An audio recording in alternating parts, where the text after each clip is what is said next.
মুক্তিযুদ্ধের ভয়াবহতা কাটিয়ে দুজন নারী আমাদের দেশ ভারতবর্ষে চলে এসেছিল একটুখানি বাঁচার আশায়। কিন্তু তাদের জীবন কি আদৌ বেঁচে ছিল? তো মুক্তিযুদ্ধ বিষয়ক একটা অসাধারণ উপন্যাস নিয়ে আজকের ভিডিওতে কথা বলবো। সেই বইটি হচ্ছে 'নিহিত আগুন দিন' সিটি ভদ্রের লেখা, নালন্দা পাবলিকেশন। তার সাথে আজকে দুটো নতুন বইয়ের সাথে আপনাদের পরিচয় করিয়ে দেবো। তো সব মিলিয়ে ভিডিওটা হবে জমজমাট। আপনারা ভিডিওটা শেষ অবধি একটু দেখতে থাকুন এবং চ্যানেলটা সাবস্ক্রাইব না করা থাকলে অবশ্যই সাবস্ক্রাইব করতে ভুলবেন না। ভিডিওটা ভালো লাগলে অবশ্যই লাইক, কমেন্ট, শেয়ার করতে ভুলবেন না। তো সোনাতলা লক্ষ্মী তার বাবা এবং তার পিসিমার হাত ধরে বর্ডার টপকে চলে আসে আমাদের দেশ ভারতবর্ষে এবং এখানে এসে থাকে শরণার্থী শিবিরে। কিন্তু ভাগ্যের দোষে সে তার বাবা এবং পিসিমা দুজনকেই হারায় এবং একটি লোককে সে বিশ্বাস করে। এবং বিশ্বাস করা মানুষের ওপর যে কি অপরাধ, সেটা আপনি এই উপন্যাসটা না পড়লে বিশ্বাস করতে পারবেন না। এবং সে লক্ষ্মী থেকে হয়ে ওঠে ঝুমরি রানী। কিভাবে হয় সেটা জানতে গেলে আপনাদের বইটা পড়তে হবে। কোনো স্পয়লার আমি দিচ্ছি না। সে চলে যায় সম্পূর্ণ অন্ধকার জগতে। এবং এদিকে এই গল্পের আরেকটি কেন্দ্রীয় চরিত্র হচ্ছে কদম।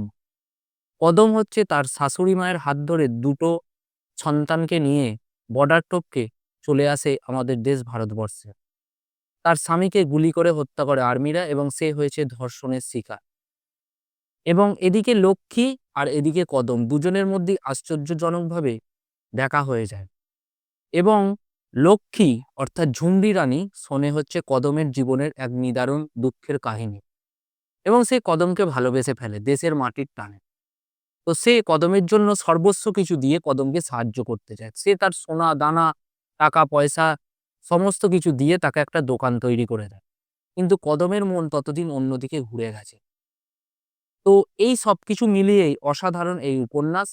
দুটো নারীর জীবন গুছিয়ে যাওয়ার বদলে তাদের জীবন আরো ওলটপালট হয়ে যায়। এবং আমি আপনাদের কথা দিলাম এই উপন্যাসটা যদি পড়েন, আপনাদের মনের অজান্তেই আপনাদের চোখের কোণ ভিজে উঠবে চোখের জলে। এমনই একটা নিদারুণ কাহিনী। বেশি পৃষ্ঠা নয়, ১৪৭ পৃষ্ঠার এই উপন্যাস, ১৪৩ পৃষ্ঠার এই উপন্যাস। আপনারা অবশ্যই একবার পড়বেন এবং যারা পড়েছেন উপন্যাসটা অলরেডি তারাও কমেন্ট সেকশনে জানাতে ভুলবেন না যে বইটা আপনাদের কিরকম লেগেছে। বইটার ৳৪০০ মুদ্রিত মূল্য ছিল, তার উপরে 20% ডিসকাউন্ট দেয়া হয়েছে। তো এবার দেখা যাক নতুন বইগুলো। নতুন বইয়ের মধ্যে আমি নিয়েছি দুটো বই এবং দুটো বই কবিতার বই। আমার অত্যন্ত প্রিয় একজন লেখক সরঞ্জিৎ চক্রবর্তী। তো চলুন বইগুলো দেখা যাক।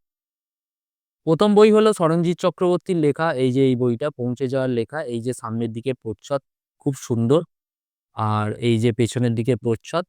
আর এই যে এর মুদ্রিত মূল্য ছিল ৳২৯৯ বুকলুক পাবলিশিং এর বই। এবং বইটার পেজ কোয়ালিটি যদি বলি, পেজ কোয়ালিটি খুব ভালো। এই যে দেখুন কবিতার বই, তার সাথে, সাথে গল্পও আছে।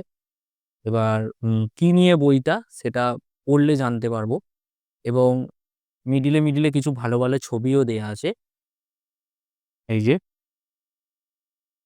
এই যে দেখুন,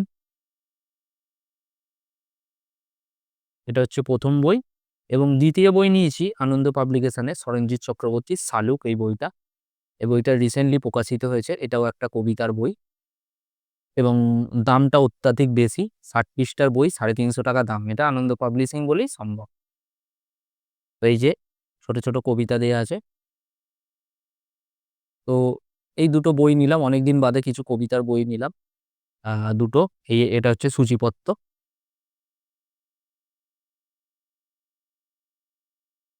তো আজকের ভিডিওটা এতটাই। পরবর্তী ভিডিওতে খুব তাড়াতাড়ি আবার আপনাদের সাথে দেখা হচ্ছে। টাটা। আর কে কি বই পড়ছেন অবশ্যই কমেন্ট সেকশনে জানাতে ভুলবেন না।